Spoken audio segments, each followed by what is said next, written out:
আসসালামু আলাইকুম। সম্মানিত মালয়েশিয়ান প্রবাসী ভাইরা কেমন আছেন সবাই? আশা করি অনেক ভালো আছেন। তো আমি আজকে একটি নতুন ভিডিও নিয়ে আপনাদের মাঝে হাজির হলাম। আর সেটি হলো আপনারা যারা মালয়েশিয়ায় সিম ইউজ করেন তারা অনেকেই জানেন না কিভাবে মোবাইলের মাধ্যমে বাংলাদেশে টাকা পাঠাবেন। হ্যাঁ? বাংলাদেশের যেকোনো নম্বরে টাকা পাঠাবেন।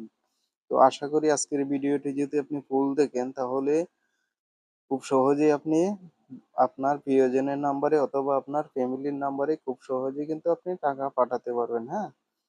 তো তার জন্য অবশ্যই পুরো ভিডিওটি ধৈর্য সহকারে দেখবেন। স্কিপ করলে কিছুই বুঝবেন না, ঠিক আছে? তো বেশি কথা না বলে আপনাদেরকে ডায়াল প্যাডে নিয়ে যাই। তো আপনি আপনার মোবাইল থেকে ডায়াল প্যাডে চলে যাবেন। ডায়াল প্যাডে চলে যাওয়ার পরে এখান থেকে আপনাকে ডায়াল করতে হবে স্টার ১১৮ # ঠিক আছে? তো এই কোডটি আপনি ভালো করে দেখে নেবেন, হ্যাঁ? এই যে স্টার ১১৮ # এই কোডটি ভালো করে দেখে আপনার কাঙ্ক্ষিত মোবাইল সিমে ডায়াল করে দিবেন। তো আমি আমার মোবাইল সিমে ডায়াল করে দিলাম। ডায়াল করে দেওয়ার পরে এখানে আপনাকে এই যে দেখেন নেক্সট আছে ৯৯, হ্যাঁ? তো আপনি ৯৯ এ ক্লিক করে দিবেন। তো ৯৯ তুলে সেন্ড করে দিবেন। সেন্ড করে দেওয়ার পরে এখানে দেখেন এই যে আছে ২ নাম্বার আছে টপ আপ অ্যান্ড সার্ভিস, হ্যাঁ? তো আপনি ২ সিলেক্ট করবেন টপ আপ অ্যান্ড সার্ভিস। তো ২ সিলেক্ট করে সেন্ড করে দিবেন। তো সেন্ড করে দেওয়ার পরে এখানে দেখেন অনেকগুলো অপশন আসতেছে, হ্যাঁ? তো top up, credit share, credit sauce validity, international transfer, হ্যাঁ? তো ৫ নাম্বার আছে ইন্টারন্যাশনাল ট্রান্সফার। তো আপনি ৫ তুলে সেন্ড করে দিবেন। তো ৫ তুলে সেন্ড করে দেওয়ার পরে এমন একটি ইন্টারফেস আপনাদের মাঝে শো করবে। এখানে দেখেন ১৩ টা কান্ট্রিতে কিন্তু টাকা পাঠানো যায়, হ্যাঁ? তো আমরা যেহেতু বাংলাদেশী সেহেতু বাংলাদেশেই টাকাটা পাঠাবো। তো বাংলাদেশ আছে ১ নাম্বারে আপনি ১ তুলে সেন্ড করে দিবেন।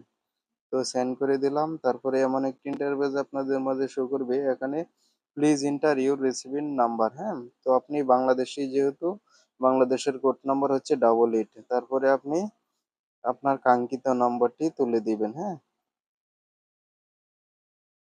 তো কাঙ্ক্ষিত নাম্বারটি তুলে দেওয়ার পরে এই যে এখানে দেখেন সেন্ড বাটন আছে। তো আপনি সেন্ড বাটনে ক্লিক করে দিবেন। তো ক্লিক করে দিলাম। ক্লিক করে দেওয়ার পরে এখানে দেখেন ২ টি অপশন শো করতেছে, হ্যাঁ? Time recharge, internet data. তো আমরা যেহেতু রিচার্জ করব সেহেতু ১ নাম্বার তুলে সেন্ড করে দিব। তো ১ তুলে সেন্ড করে দিবেন। সেন্ড করে দেওয়ার পরে এই যে এখানে দেখেন অনেকগুলো অপশন আছে, হ্যাঁ? বিটিটি ৳২০, আরএম ৳১.৫০, হ্যাঁ? বিটিটি ৳৫০, ৳৩.৫০। তো আপনার যেটা পছন্দ সেটা কিন্তু সিলেক্ট করে দিবেন। তো আমি ১ তুলে সিলেক্ট করে দিলাম, সেন্ড করে দিলাম, হ্যাঁ? তো সেন্ড করে দেওয়ার পরে এখানে দেখেন এমন একটি ইন্টারফেস আপনাদের মাঝে শো করতেছে।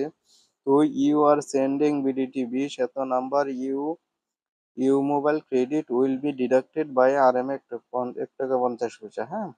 তো এই টাকাটা যদি আপনি বাংলাদেশে যদি ৳২০ পাঠাতে চান, তাহলে অবশ্যই আপনার মোবাইল ব্যালেন্সে আপনার সিমে ৳১.৫০ থাকতে হবে, হ্যাঁ? তো যদি থাকে তাহলে আপনি এই যে এখানে দেখেন ১ নাম্বারে আছে কনফার্ম, ঠিক আছে?